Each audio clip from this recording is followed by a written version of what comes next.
علامہ ابو نصر رحمۃ اللہ علیہ نے لکھا ہے کہ غار ثور پہ نا حضرت ابو بکر صدیق رضی اللہ تعالیٰ عنہ نے نبی کریم علیہ السلام کی خدمت میں عرض کیا تھا کہ یا رسول اللہ صلی اللہ تعالیٰ علیہ وسلم آپ رکیں، پہلے میں جاتا ہوں، آپ رکیں پہلے میں جاتا ہوں، پھر آپ تشریف لائیے گا۔ تو وہ فرماتے ہیں کہ یہ بات اس بات کی طرف اشارہ ہے کہ جس دل میں ابو بکر صدیق پہلے آئے وہیں حضور تشریف لایا کرتے، اگر جناب صدیق نہ آئے تو پھر حضور بھی۔ وہ فرماتے ہیں نبی پاک علیہ السلام نے چونکہ کبھی کسی کا احسان رکھا نہیں، حضور نے فرمایا چل ٹھیک ہو گیا، ابو بکر سودا کر لیتے، وہ یا زبان حال سے سودا ہو گیا۔ غار میں پہلے صدیق گئے اور پھر حضور آئے، اور مزار میں پہلے حضور گئے پھر صدیق آئے۔ فرمایا جا تجھے بدلا دی۔ حضرت ابو بکر صدیق رضی اللہ تعالیٰ عنہ وہ خوبصورت آدمی ہیں جنہوں نے اپنا اعتماد بنایا تو بنایا کہاں؟ امام الانبیاء کی بارگاہ میں۔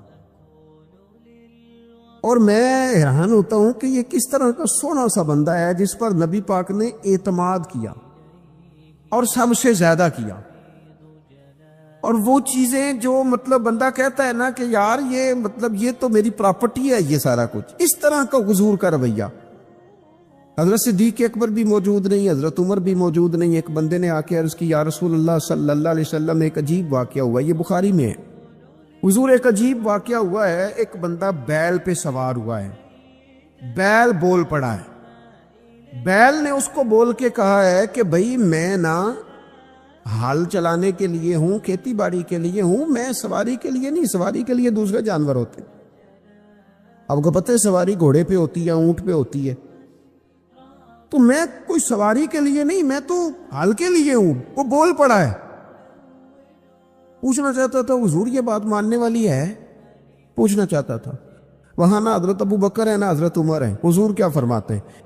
فرمایا میں بھی مانتا ہوں، ابو بکر بھی مانتا ہے، عمر بھی مانتا ہے، اللہ چاہے تو بیل بول سکتا ہے، میں بھی مانتا ہوں، ابو بکر بھی مانتا ہے، عمر بھی مانتا ہے۔ اس کا کیا مطلب ہے؟ شارحین حدیث کہتے ہیں اس کا مطلب یہ ہے، حضور بتانا چاہ رہے ہیں جو میں کہہ دوں نا یہ دونوں فوراً ہی مان جاتے ہیں۔ یہ اعتبار ہے عزیز بھائی۔ حضرت صدیق اکبر کا جو انداز ہے نا، میں آپ کو عرض کروں، خانقاہوں پہ غریب لوگ، آستانوں پہ غریب لوگ، مساجد میں غریب لوگ، میلاد کی محفل میں غریب لوگ۔ اقبال نے بہت پہلے کہا تھا کہ آ کے صف آرا جو ہوتے ہیں تو غریب، اور نام لیتا ہے گر کوئی ہمارا تو غریب۔ یہ غریب لوگ ہیں جو آ کے یہاں اللہ اللہ کرتے ہیں۔ عمراء تو اپنی دولتوں میں اور بڑی بڑی دعوتوں میں اور بڑے بڑے معاملات میں مصروف رہتے ہیں۔ حضرت صدیق اکبر امیر آدمی تھے اور ان کا بڑا نام تھا، جانے جاتے تھے۔ جب انہوں نے کلمہ پڑھا نا، ہلچل مچ گئی کہ ابو بکر کلمہ پڑھ گئے۔ یہ جو آیت میں نے تلاوت کی ہے نا وَاتَّبِعْ سَبِيلَ مَنْ أَنَابَ إِلَيَّ، اس آیت کی تفسیر میں علامہ سید محمود آلوسی اندلسی رحمۃ اللہ علیہ صاحب تفسیر روح المعانی میں لکھا ہے کہ یہ جو اللہ فرماتے ہیں نا اس کے پیچھے چل جو میری راہ لایا، یہ آیت کب نازل ہوئی؟ فرماتے ہیں حضرت صدیق اکبر نے کلمہ پڑھا تو جنگل کی آگ کی طرح خبر پھیل گئی، ہر کونے میں باتیں ہونے، اور ابو بکر بھی کلمہ پڑھ گئے۔ اتنا بڑا تاجر، سردار، اپنے قبیلے کا مالدار بندہ ابو بکر، حضرت ابو بکر صدیق رضی اللہ تعالیٰ عنہ اتنے بڑا نام رکھتے تھے۔ اب انہوں نے جب کلمہ پڑھا نا تو ان کے جو دوست تاجر تھے نا، بڑے بڑے لوگ جنہوں نے اونٹ رکھے ہوں، ان کے دروازے بھی اونچے ہی ہوتے ہیں، تو اونچے دروازوں سے اونچے لوگ ہی آتے ہیں، اونچے اونچے لوگ ان کے دوست تھے۔ کون؟ سب سے امیر آدمی حضرت عبد الرحمن ابن عوف، مکے کے بہترین تاجر حضرت عثمان غنی، حضرت زبیر بن عوام، حضرت سعید بن زید، حضرت طلحہ بن عبید اللہ، یہ ان کے دوستوں کی جماعت تھی۔ یہ سارے اکٹھے ہو کے نا تو تصدیق کرنے گئے، جا کے کہنے لگے ابو بکر آپ نے کلمہ پڑھ لیا، سنا ہے؟ آپ فرمانے لگے سادہ تو نہیں نا اس سوال کا جواب، یہ کوئی عام کسی کا ذکر تو نہیں نا کہ میں فٹافٹ کر دوں ذرا بیٹھ جاؤ، یہ بات کہ میرے دل آمنا کے لال کی باتیں کرے، ذرا بیٹھو نا، تسلی سے بیٹھو۔ بیٹھ گئے۔ حضرت صدیق اکبر نے بات شروع کی، انہوں نے نا کلام شروع کیا تو اس میں والہانہ پن اتنا تھا، پیار اتنا تھا، انہوں نے حضور کا تذکرہ یوں کیا، کبھی اخلاق کی بات، کبھی کردار کی بات، کبھی تعلیم کی سچائی کی بات، کبھی زبان کی صداقت کی بات، کبھی لفظوں کی رعنائی کی بات، کبھی نبی پاک نے جو حقوق بتائے ان کا ذکر، اس انداز میں حضور کا ذکر کیا کہ وہ جو تصدیق کرنے آئے تھے نا کہ آپ نے کلمہ پڑھا کہ نہیں پڑھا، وہ سارے بھی کلمہ پڑھ کے مسلمان ہو گئے، وہ بھی سارے سودا لینے کے لیے بازار گئے ہم، اور ہاتھ اس کے بکے جس کے خریدار گئے ہم، وہ بھی سارے حضور کی بارگاہ میں آ گئے حضرت صدیق کے ساتھ اور کلمہ پڑھ گئے۔ یہ جو اعتماد ہے نا حضرت صدیق اکبر کو حاصل، نبی پاک کا اعتماد، یہ ہمیں بتاتا ہے کہ دنیا میں قیمتی چیز اعتماد ہے۔ یعنی آپ پر کوئی اعتماد کرتا ہے کہ نہیں؟ غریبی آ جانا اتنا مشکل مسئلہ نہیں، حالات اوپر نیچے ہوتے رہتے، لیکن آپ کا اعتماد کس طرح کا ہے؟ سوسائٹی میں آپ کو کس نام سے جانا جاتا ہے؟ آپ کے اپنے کیا رائے رکھتے ہیں آپ کے بارے میں؟ ان کا یہ خیال ہے کہ یہ بندہ قابل اعتماد نہیں، یہ ہر جماعت کا ہی ممبر ہے، ہر گروپ کا ہی بندہ ہے، ادھر بھی ہے ادھر بھی ہے، وہاں بھی ہے یہاں بھی ہے۔ تو آپ اگر با اعتماد نہیں تو پھر کچھ بھی نہیں، اور اگر آپ کا اعتماد ہے تو پھر بڑا مزیدار ہوتا ہے وہ آدمی جو غریبی میں بھی ساتھ ہو، امیری میں بھی ساتھ ہو، شہرت میں بھی ساتھ ہو، گمنامی میں بھی ساتھ ہو، وہ بڑا کمال شخص ہوتا ہے۔ وہ ایک درویش کہا کرتے تھے حضرت صدیق اکبر کا کمال یہ ہے کہ انہوں نے یاری تو مکے میں لگائی تھی، یاری لائی سانے مکے چ تے جوان کرائی سانے بدر چ تے نال نبھائی نے قبر چ، پانی پرن سہیلیاں تے رنگا رنگ کڑے، اسی تے پھر پریا اس دا ہی جانیے جس دا توڑ چڑھے۔ ایک ایسی عجیب دوستی، ایک قبر تک ساتھ، کیا مقدر ہے صدیق و فاروق کے جن کے گھر رحمتوں کے خزینے میں۔ حضرت ابوبکر صدیق پر اعتماد کیا گیا، پیار کیا گیا، حضور نے ان کو نوازا۔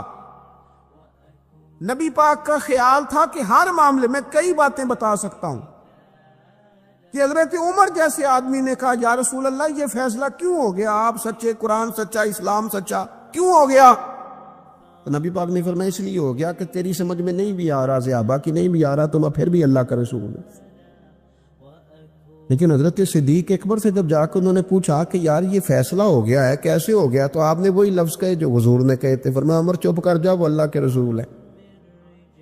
یہ جو خاص لگاؤ ہے نا کہ جو سونا کہہ دے گا، وہ جس وقت کہہ دے گا، وہ جس حال میں کہہ دے گا، وہ جس طرح کہہ دے گا، اور یار پیارا ہوتا ہے وہ بندہ جس کا آپ کو پتہ ہوتا ہے مینوں نہ نہیں کر سکتا، میں وڈ بھی چھٹیا تے میرا ہے، دھتکار بھی دیا تو میرا ہے، میں نے نا اس پہ سارا وزن بھی ڈال دیا تو میرا ہے، رات کو بھی میرا ہے، دن کو بھی میرا ہے، دھوپ میں بھی میرا ہے، چھاؤں میں بھی میرا ہے، یہ کہیں جا نہیں سکتا۔ اس کو میں کہوں گا تو پیسے بھی لائے گا، جائیداد بھی لائے گا، نام بھی سارا میرے نام کر دے گا۔ وہ اگر یہ ساری صلاحیتیں کسی نے دیکھنی ہو تو حضرت صدیق اکبر میں ملے گی، ہر شے اپنا بچائے۔ ایک دن حضور نے فرمایا ابو بکر تیرے مال نے بڑا نفع دیا، تو رو پڑے، کہنے لگے سونیا میرا کدوں تے تہاڈا ہے؟ نہیں سمجھے آپ بات؟ انہیں ہم نے لفظوں میں بات کی ہے، حدیث سیاستہ میں موجود ہے۔ ابو بکر کے مال نے بڑا نفع دیا تو حضور نے میرا مال کہا تھا، کہنے لگے سونیا مال بھی تہاڈا ہے، جان بھی تہاڈی، کیا پیش کروں آقا، کیا چیز ہماری ہے، یہ دل بھی تمہارا ہے، یہ جان بھی تمہاری ہے۔ آپ کا یا رسول اللہ ہمارا تھا کب؟ کچھ بھی نہیں۔ نبی کریم صلی اللہ علیہ وسلم کا جو خاص اعتماد ہے نا، جو خاص حضور سید عالم علیہ السلام کا پیار ہے۔ صحیح بخاری میں ایک حدیث ہے بڑی انوکھی، ایک عورت آئی حضور کی خدمت میں، اس نے نا کوئی حاجت سرکار کی بارگاہ میں عرض کی تو نبی پاک صلی اللہ علیہ وسلم نے اس سے کہا دوبارہ آنا۔ خواتین بعضوں کا زیادہ گہرائی میں اتر کے بات کرتی ہیں، اس نے بھی ذرا گہرائی میں اتر کے سوال کیا، کہنے لگی یا رسول اللہ اگر میں آئی اور وقت جدائی کا ہوا، آپ ملے نہ، ملاقات نہ ہو سکی تو حضور پھر کیا کروں؟ نبی کریم علیہ السلام نے فوراً فرمایا میں نہ تجھ سے ملا نا، اگر تو ابو بکر صدیق تو ملے گا نا، آپ کو ابو بکر صدیق تو ملیں گے نا، ان سے ملاقات کر لینا۔ خاص نبی پاک صلی اللہ تعالی علیہ وسلم نے نا اعتماد کیا حضرت صدیق اکبر کا، اور گہرا، اور حضور کی نا یہ خواہش تھی کہ ابو بکر صدیق سے ساری امت پیار کرے۔ حضور نے فرمایا ابو بکر کے مال نے مجھے بڑا نفع دیا، انہوں نے اپنی جان کے ساتھ میرے ساتھ بڑی وفاداری کی۔ امام سیوطی حدیث لائے ہیں، حضور نے فرمایا ابو بکر سے پیار کرنا اور ابو بکر کا شکریہ ادا کرنا میری ساری امت کے لیے ضروری ہے۔ کیا ہی اچھا ہو کہ 22 جمادی الثانی کو چھٹی ہو حضرت صدیق اکبر کے نام،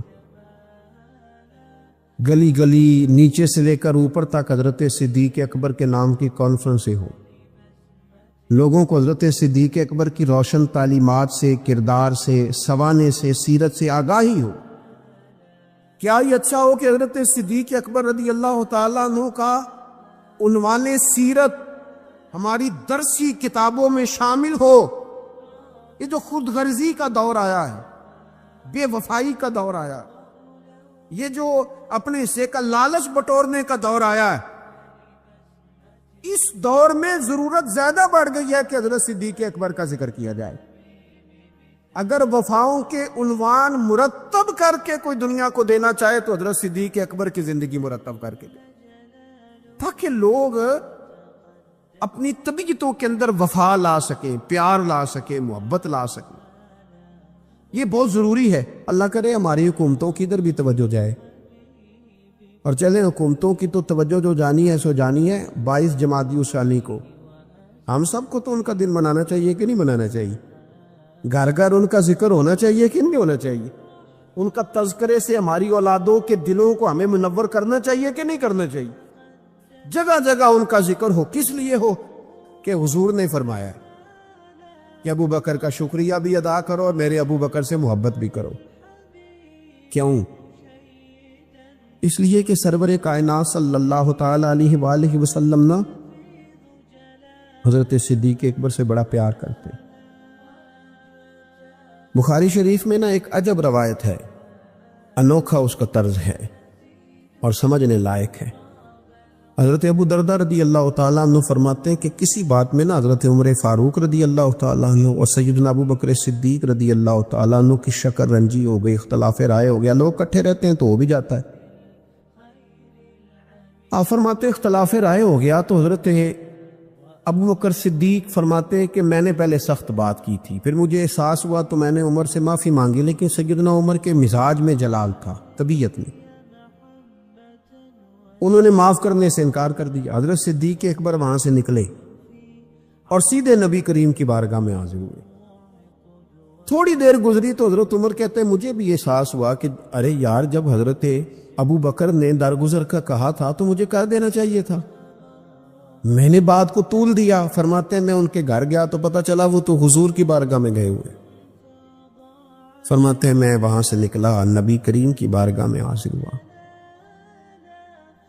حضرت صدیق اکبر نے بات سنا دی تھی، یا رسول اللہ صلی اللہ علیہ وسلم مجھ سے ایک سخت بات ہو گئی، عمر ناراض ہو گئے، پھر میں نے معافی چاہی لیکن عمر نے معاف نہیں کیا۔ حضرت ابو دردہ فرماتے ہیں جناب عمر جب حضور کی بارگاہ میں آئے تو میں نے نبی پاک کے چہرے پہ جلال دیکھا، حضرت صدیق اکبر نے بھی دیکھا، حضرت عمر نے بھی دیکھا، غضب سے ان کے خدا بچائے جلال نظر آ رہا تھا کہ حضور شدید جلال میں ناراض ہے۔ کہتے ہیں حضرت صدیق اکبر اٹھے، حضور کے قریب جا کے تو گھٹنوں پہ ہاتھ رکھ دیا، عرض کی یا رسول اللہ غلطی میری تھی، عمر سے میں نے معافی چاہی لیکن ان کی مرضی تھی، انہوں نے معاف نہیں کیا۔ حضور وہ میں بھول گیا تھا، میری غلطی تھی۔ تو نبی کریم نے کس طرح کلام فرمایا؟ فرمایا عمر تمہاری قوم نے نا مجھے جھٹلایا تھا، ابو بکر نے میری تصدیق کی تھی۔ فرمایا لوگ تلواریں لے کے مجھے شہید کرنے نکلے تھے، ابو بکر نے سینہ کھول کے میرا دفاع کیا تھا۔ حضرت ابو بکر صدیق نے گھٹنے پکڑے، یا رسول اللہ میری غلطی ہے، حضور مہربانی فرمائے، میں کون ہوں مال خرچ کر سکوں، میری کیا حیثیت ہے؟ یا رسول اللہ صلی اللہ علیہ وسلم نہیں، وہ ایسی بات کوئی نہیں۔ تو محبوب فرمانے لگے کیا جملے ہیں، کیا درد ہے۔ حضور نے فرمایا عمر کیا تم میری وجہ سے ابو بکر کو چھوڑ نہیں سکتے تھے؟ مانا کیا ہے کہ اگر بات ہو بھی گئی تھی تو تم میرا جان کے، میرا محبوب جان کے، پیارا جان کے چھوڑ نہیں سکتے تھے؟ حضرت ابو دردہ کہتے ہیں وہ دن اور تا دم وصال پھر کسی بندے نے حضرت صدیق اکبر کو تکلیف نہیں دی۔ حضرت ابو بکر صدیق رضی اللہ تعالیٰ عنہ کی قیادت کا عجیب رنگ ہے کہ اگر ملی، قومی، عالمی قیادت والے ان کے پیچھے چلیں گے تو انہیں بھی بڑی خیرات ملے گی۔ وہ دلیر لیڈر، وہ دلیر رہنما کہ جنہوں نے منکرین زکوٰۃ کے معاملے میں اور عقیدہ ختم نبوت کے تحفظ کے لیے یہاں تک اعلان کر دیا کہ بھئی یہ کام میں ضرور کروں گا، چاہے میں مدینہ شریف میں اکیلا رہ جاؤں مدینہ منورہ میں، اور جنگل کے درندے آ کے میری بوٹیاں نوچ کے لے جائیں، تو پھر بھی قیادت چونکہ میرے ذمے ہے تو میں سب کچھ قربان کر کے بھی دین متین کا تحفظ کروں گا۔ یہ ہے ان کی وہ قیادت جس کے پیچھے پھر لوگ چلے۔ لیکن ایک تو یہ تاریخ ہے کہ ایک مضبوط اعصاب والے قائد، اور ایک تاریخ یہ ہے بڑے بڑے لوگوں کو دنیا میں وفادار کہا گیا، بڑے بڑے لوگوں کو عاشق کہا گیا، بڑے بڑے لوگوں کو کہا گیا کہ یہ فنا ہیں اپنے محبوب کی محبت میں، بڑے بڑے لوگوں کو کہا گیا کہ ان سے بڑھ کے ادب والا کوئی نہیں۔ لیکن تاریخ لکھنے والے اور قوموں کے حالات قلم بند کرنے والے اور لوگوں کو ادب کا، عشق کا، وفا کا پیغام دینے والے جب بھی قلم اٹھاتے ہیں نا اور وفا کی وہ حد تک جانے لگتے ہیں تو انہیں سب سے پہلے جو نام نظر آتا ہے وہ حضرت ابو بکر صدیق کا ہے۔ وفا بھی ختم ہے، ادب بھی ختم ہے، عشق بھی ختم ہے۔ کوئی دنیا کی تاریخ جس میں ادب لکھا جائے گا وہ محتاج رہے گی کہ اسے خیرات صرف حضرت صدیق اکبر کے دروازے سے ملے گی۔ وفاداری ہو، ادب ہو، عشق ہو، جانثاری ہو۔ یہ لوگ بڑا کچھ دیکھ داکھ کے چلتے ہیں، لیکن اقبال جیسے لوگ کہنے لگے، وہ کہنے لگے جس بندے نے ختم کر دی ہے نا بات، ختم بس کر دی کہ اس سے آگے ہماری کائنات ختم ہو جاتی ہے، بس وہ جناب صدیق اکبر کی ذات ہے۔ انہوں نے لوگوں کو بتایا کہ ہماری دنیا شروع بھی مدینے والے محبوب کے قدموں سے ہوتی ہے اور ختم بھی مدینے والے محبوب کے قدموں سے۔ صدیق کے لیے ہے خدا کا رسول اور بس، ختم ہو گئی بات۔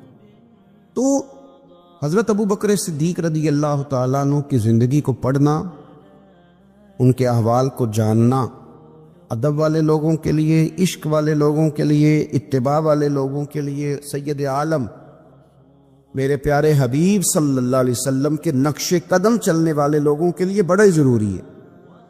وہ جتنی دیر تک حضرت صدیق اکبر رضی اللہ تعالیٰ عنہ کو پڑھیں گے نہیں، سمجھیں گے نہیں، اتنی دیر تک پتہ نہیں چلے گا کہ حضور کا ادب کیسے کرنا ہے، حضور کی اتباع کیسے کرنی اور محبوب سے محبت کیسے کرنی۔ یہ ضروری کام ہے۔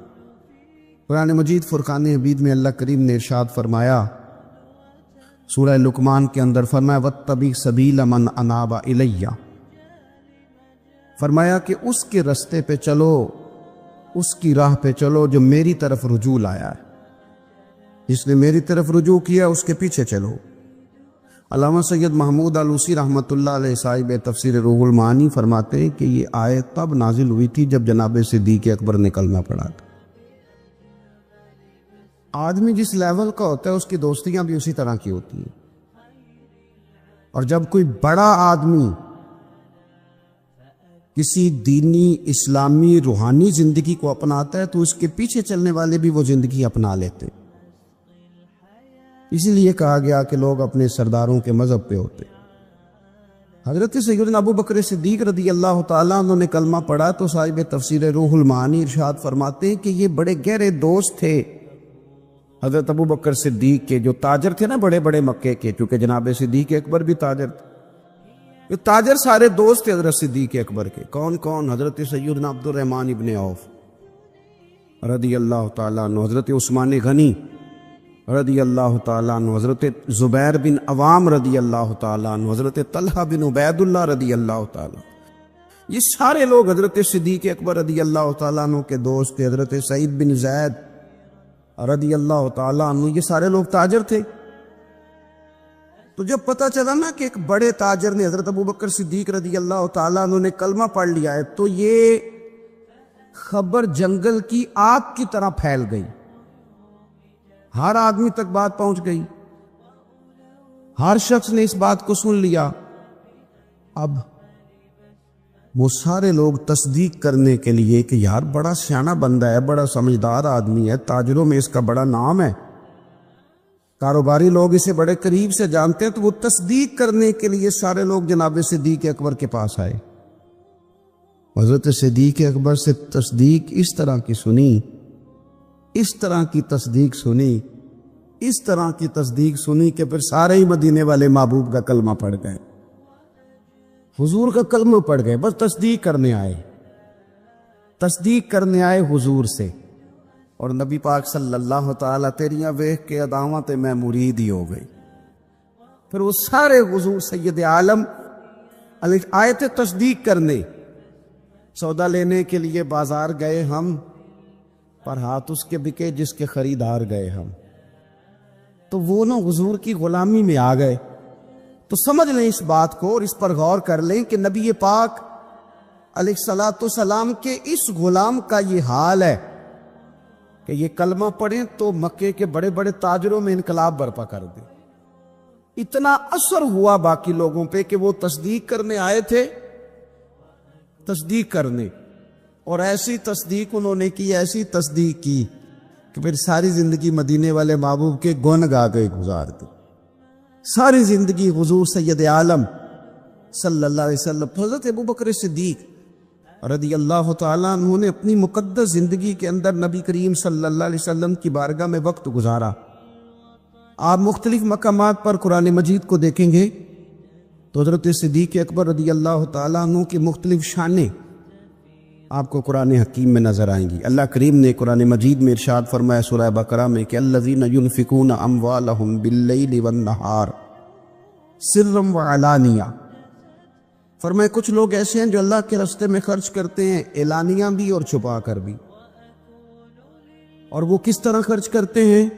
رات کو بھی خرچ کرتے ہیں اور دن کو بھی خرچ کرتے ہیں، اعلانیہ بھی، چھپا کے بھی، دن کو بھی، رات کو بھی۔ تو یا اللہ ملے گا کیا؟ فرمایا فَلَهُمْ أَجْرُهُمْ عِنْدَ رَبِّهِمْ، ان کا اجر ان کے رب کے پاس ہے، وہ اللہ کے پاس ہے، اور راز ہے، ان کا اجر ان کے رب کے پاس ہے۔ اب ان پر نہ کوئی خوف ہوگا نہ وہ غمگین ہوں گے۔